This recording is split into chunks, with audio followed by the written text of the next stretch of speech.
حدیثی روز از شبکه حکمت.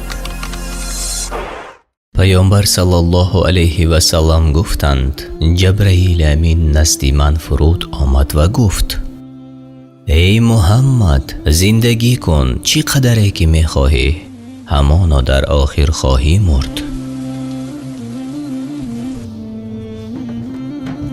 دوست بدار هر کسی را که می خواهی،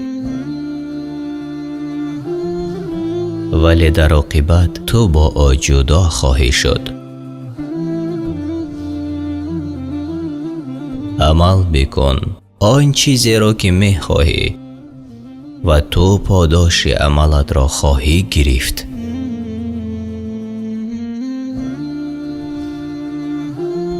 و بدان که فضیلت مؤمن این در نماز شب است